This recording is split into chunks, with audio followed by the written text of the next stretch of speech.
What's up guys, welcome back to the channel. This week another exciting deck profile for DZ-BT02, Divine Set 2, and we're going to talk about Lianorn, specifically Lianorn Vivace. And this happens to be the third time we're talking about Lianorn on this channel. We've done a video purely on Lianorn Mask, then one video where we combined Lianorn Vivace with Lianorn Mask, but finally with a card in Set 2, we're capable of making the perfect Lianorn Vivace build that feels really strong and has all of the benefits that the Mask build used to have. So I'm really excited to talk about this. I'm still running the same right line as I do in all of my other videos because I really think that Roroa right line in Lianorn is probably the most consistent thing. It has zero downsides to it. It works going first and going second. And so yeah, I really like what that card has to offer. But now, due to the way they gave support to pretty much every single Stoichea deck, because they made a card that works with token cards, you'll be seeing this specific Grade 0 and Grade 1 in pretty much every Stoichea deck, if you didn't already see them in every Stoichea deck. But now, the chances of them being the Grade 0 and Grade 1 are like 90%, I think. So yeah, let's talk quickly over what the right line does for those who don't know. The Grade 0, you need to run him because the Grade 1 references him, but if you go second you draw a card. Then the Grade 1, when he rides upon the Grade 0, you call a plant token, and generally you will be calling this to the back row center because it's on the card. You're forced to call it to your back row center, giving you a booster immediately for that first swing. So going second already feels pretty good because you don't have to commit anything and your opponent is gonna have to guard for at least 10k shield if they want to stop it, which they likely won't be able to do, so you get that damage immediately. Then when you ride it to the Grade 2, you still have that booster for your Vanguard, so that works perfectly. But it does not really have an effect at that point, which is honestly fine because we will be committing cards other than the Vanguard itself that will be doing things. But once we write into the Grade 3, this thing triggers and we can Soul Blast the card to revive a Grade 1 or less from drop. So there's a lot of targets in our deck, so we can totally discard something for right deck and revive it, making it a +1. Or if we did not find anything to discard, we can always just Soul Blast out our Grade 1 and revive it to the back row, and we have a booster that really helps us achieve our triple boost for Lianorn. So this is the alt art for Lianorn. It's the anime art, I want to say, from the ending. It's the SER rarity, I think. Yeah, this SER. It's a really cool art, but the effect is still the same. You counterblast one to draw a card and call something for your hand. And then during the battle phase when she attacks, you Soul Blast one, discard a card from your hand. You can boost with 3 standing rear guards in the back row to give her drive +1. And then she becomes pretty big, and at the end of the battle she stands at least 2 back row rear guards, so generally the one in the left and right column, giving you boosters again for the other attacks. So she's a pretty big Vanguard, she has triple drive, so she's scary, but since you discard you don't actually plus all that much from it. So it's a really good first Vanguard, but we have to ride over her to make it work, and that's where Lianorn Vivace comes in. And so this card is really scary and a true win con for the deck. So Vivace allows us to stand our entire board, including herself, boost with it, and then restand generally the front row, including herself, giving you an extra Vanguard swing, doing 6 attacks total. I'll try to go over why this is so broken, but for those who've seen this deck ever in action, you know the numbers get insanely big. So yeah, she's a good Vanguard. She does not persona right when you ride her over base Lianorn, which is obviously not ideal, but due to the high power the other cards already provide, it's kind of fine. But if you do happen to, if your opponent is not done on that turn, you can always persona right on top of her, making her even better. So yeah, Lianorn Vivace, she is the finisher for the deck, and now, due to the way we can farm resources in the early game, it's more likely that we can finish on that first read-write turn. So turn 4, like most decks, persona right turn. But since this works on DZ, it does not exactly go into that persona right turn. So I think that's enough about Lianorn. Most people will know this card, so let's move everything aside and talk about the other cards in the deck. So obviously we run these 4 persona rights, so to call them. Then we'll go over the Grade 2s, and this is the card that's saving Stoichea. It's the broccoli. It's the vegetable that is gonna make your opponent suffer. What it does is very, very simple, but it gives you the perfect grade 2 game. When it's placed on rear from hand, you can counterblast one, and if you have a token unit, you can counterblast one and draw a card. So this is why we have to withdraw right line to get this one plant token, and if your opponent happens to retire it, you're kind of stuck without it, but there's a way to get plant tokens again, which we'll go over later. But simply put, on place, if you did your regular stuff, counterblast one and draw, and then while you have a token unit, it gets plus 5k and plus 5 shield. 5k shield, 5k attack, 5k shield. So it's a 15k attack with 10k shield that can intercept. This alone means that your opponent, it already gives you value by drawing a card, but being able to intercept with a 10k shield means that you kind of just get a lot of value out of this single card, because it's not gone while being on the field. And so this thing is so good that it kind of, just helps build a good build for this deck. Because before we were running, I don't know if I have it around here, yes, DZ-BT02, which was the Lianorn mask support card, and I really liked playing this card because you also just put it down on turn 2, you search your mask, you set up the dragon tree marker, and that gave you that decent early game while also preparing for the late game. And I feel like the broccoli is kind of that exactly for Lianorn Stoicheia. So really good card. We run it up 4 because we want to see it on turn 2. It's also really a mulligan target at this point. It's just really, really good. It makes that early game commitment feel like less of a pain to do if your opponent happens to be able to deal with your field. So we're also running 4 of the energy blast guy.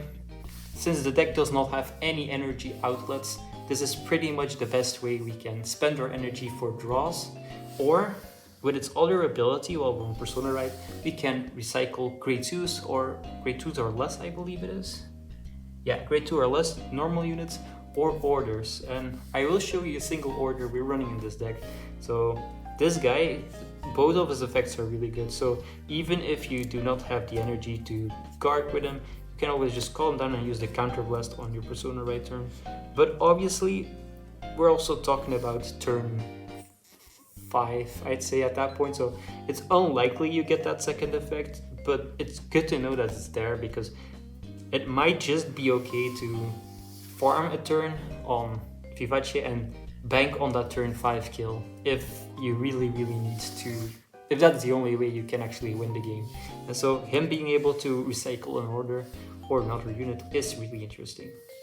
We then have Lustered Impact Dragon. This is one of the promo cards Lianorn received together with Granfia. That's been a key piece in the deck, since when this card is restood by the ability of your Lianorn Vanguard that has 33k or more power, which is honestly the easiest thing to achieve ever, you can Soul Blast one, draw a card, and it gets plus 5k. So it will become a 15k, and then because of its continuous ability, as long as you have 2 or more great ones in the back row, this thing has boost and gets another 5k, so it becomes a 20k booster. And this is probably the best thing to copy with one of your other great ones in power, so we really want to run this. But even on our base Lianorn, if this is the back row boosting, it gets stood by the Vanguard skill, you get the draw, and it becomes a really big booster for the attack that follows. So obviously F4, so far there's really nothing you can change. Like, this is probably the only card that will get moved in the future into something else, but as of right now, this is probably the best grade 2 slot we can find. We'll then go over the grade 1s. We'll have our most important card in the entire deck, Rosarium Fairy, the big finisher. We then have the Rhythm of Joy Atlantis, 2 Performing Petal Diantas, and 2 Perseus. For those who don't know this card, it's the reason Lianorn Stoicheia is so strong, because this thing copies power, and because Lianorn only restands the front row, you don't actually, and you don't Persona Right, you wouldn't actually have that much power on that restand. But because the Rosarium Fairies copy the power of something in the back row, which will have a couple of ways to stack a lot of power onto, these things become massive even on that later swing. So yeah, really good card.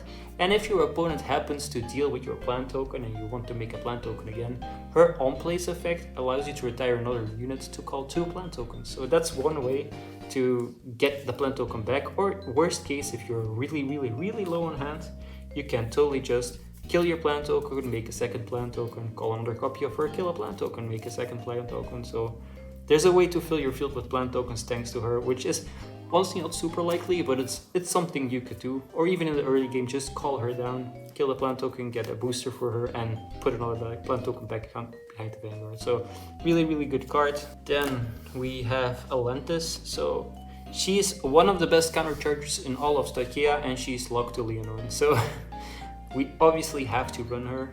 Her first ability makes her gain 2k power if your Vanguard to Lianorn, so she's a 10k booster. But then if you're in Unison-Dress, she gets 5k instead, so she becomes a 13k booster.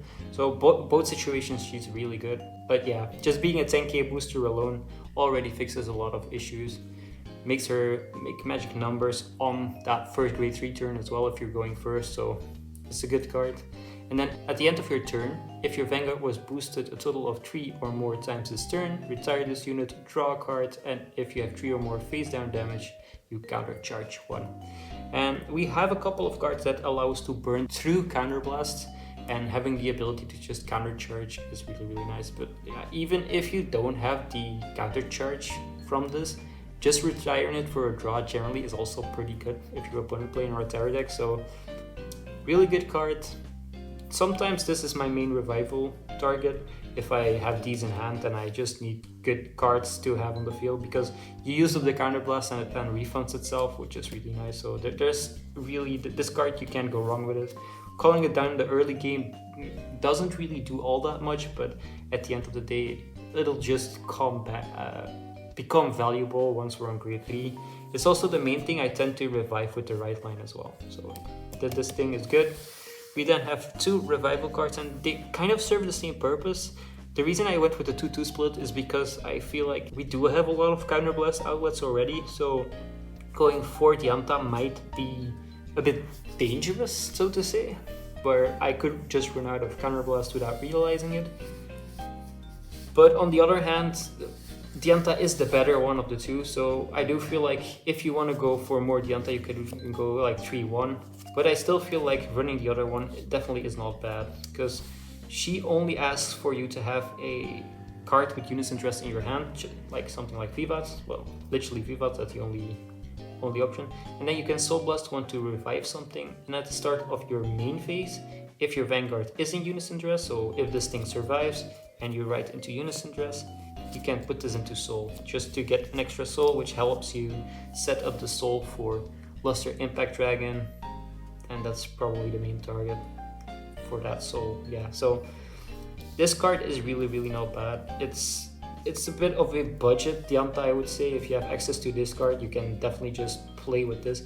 Dianta is probably the better one, but I do like splitting these because it kind of depends on what resources you have available. Once you've used up the counterblast, obviously you can counter charge, but you don't always have this, so having a variety of cards that use up different resources generally is better than just having a lot of cards that use up one resource. So I felt like having the ability to use up a bit of Soul here and having the ability to use Counterblast here is pretty nice. So yeah, that's it for the great ones.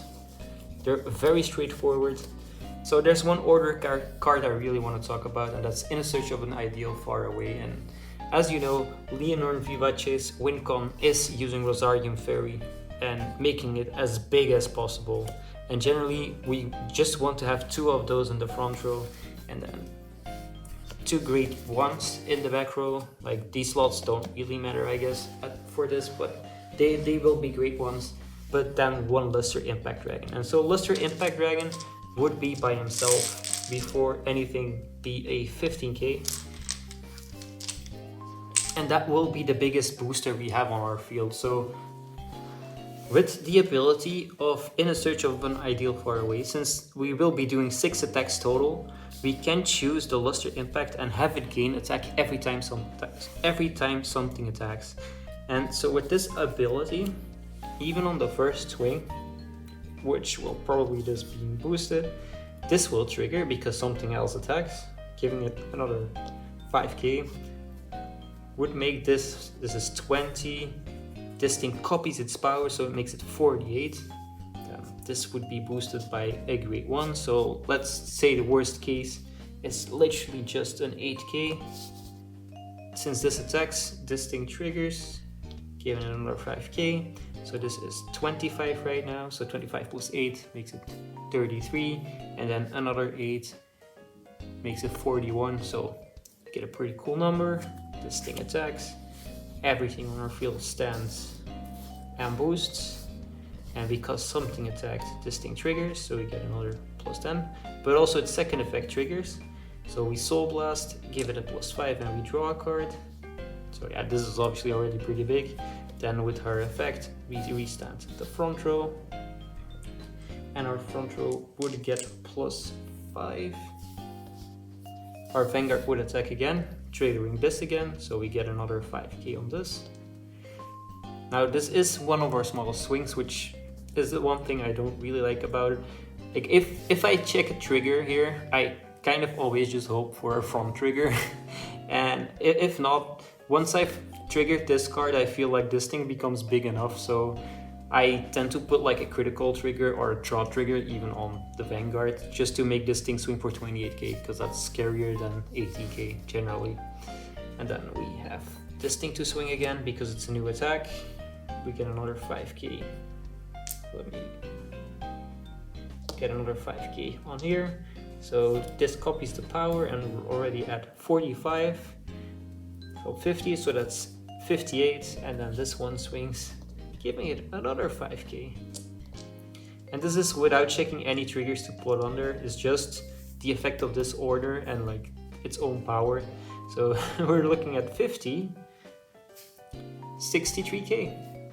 That's pretty insane, and that's why I run this order. I feel like it kind of guarantees you that this turn should be able to kill, like, unless your opponents have really low damage and they check a lot of defensives or they manage to farm a lot of PGs, which is kind of unlikely against this deck because of your first grade 3 turn being already a big Vanguard swing, and then the early game that allows you to pressure them already a bit. But unless they farmed a lot of hand size or resources to stop your attacks, this card will make everything you do super insane. Without it, we would lose like 25k in power, I believe. So it would still be... Nah, we would lose more. It would be only 20. So that would make these swings 33k, which is still really respectable.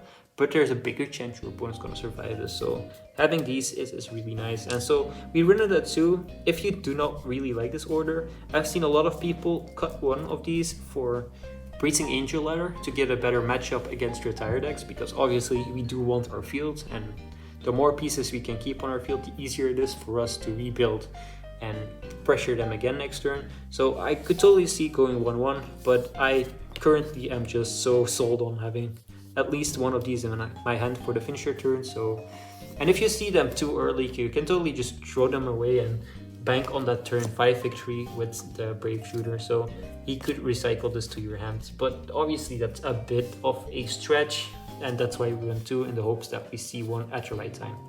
So that's it for the orders. Let me put all of these aside. We still have the PGs to talk about, and honestly there's nothing to talk about. There's 3 PGs and 1 Elementary Sanctitude. There's no restrictions, we're not grade 4, so we can run this like that. And then we have triggers, and triggers might be a bit controversial for some people, but I run the Stoichea over trigger, 3 draw triggers, 3 front triggers, 4 heals, and 5 crits. And I hear a lot of people thinking like, if you're swinging with such a big Vanguard, why are you not running more crits? And the reason being that I feel like this deck just does not win on crits. Like if you're winning because you check 2 crits on your Lianorn swing, then your opponent just had a brick hand. Like I feel like if your opponent cannot just PG this, or well, I guess they sometimes just take it as well, like that really a thing. But generally, if they do have the way to stop this, they will stop this and just take the side column. So I feel like checking a lot of crits on this does not really it will it will definitely win you games, but you don't need it. And this thing is a much more guaranteed way of winning the game, and you don't really need to check any crits to make this thing scary. Heck, even checking your front is much stronger on this turn because that makes both your Vanguard swings and your side swings even bigger. Checking a draw on this turn is also nice. Checking draws on the earlier turns is also nice because you need your pieces for it to get even to finishing the game. So these two cards I feel do a lot more for the deck, but obviously yeah, crits are broken. If you check a crit on turn 2, that's obviously just gonna make your life a lot easier, and that's why you still run 5, because that's the lowest number I could feasibly go with without like sacrificing offensive power. But I feel like we need the draws for pieces and we need the fronts also just for shield value, because we don't really want to throw that many cards away. And yeah, so that's why I went with this weird split. It's what I've been rocking in Lianorn for, I want to say, about a year and a half now. But yeah, most people will disagree and should probably maybe cut the draw triggers, although I feel like you would just be losing out on important pieces then. So yeah, maybe move on with the fronts over. All of those options feel really bad, and we're still actually running 6 crits if you look at it. So that's definitely still an amount that's respectable. So yeah, that's it for the Lianorn deck profile. I think I showed off the most important stuff for those who did not really understand what you have to do with the broccoli. You call it down on turn 2, and honestly, if you know your opponent doesn't retire, you just call everything down on turn 2. So you can totally call this immediately as a booster. If you have one of these in hand, you kill off your plant token, call another plant token, and you'll already have a really, really strong field, because this will be swinging for 13k, 15k, and then 25k, swinging over any defensive and asking for another 15k shield. So this type of field is very scary, and actually I just needed you to commit 3 cards, one of which gave you a draw, and then you can totally intercept with this, leaving a good spot open. And if your opponent decides to swing into the Rosarium, you can totally just revive it next turn again with your Vanguard. So that's it for my Lianorn deck profile. If you have any questions, you can put them down below in the comment section. I hope you liked this. I put a little bit of work into this deck and played a few games with this, but I think most people already know how Lianorn was going to be built once we saw Broccoli. So please enjoy this build, and if you have any ideas on how you want to change the build, you can totally drop them down below, because I like to talk about decks. See you in the next one. Bye.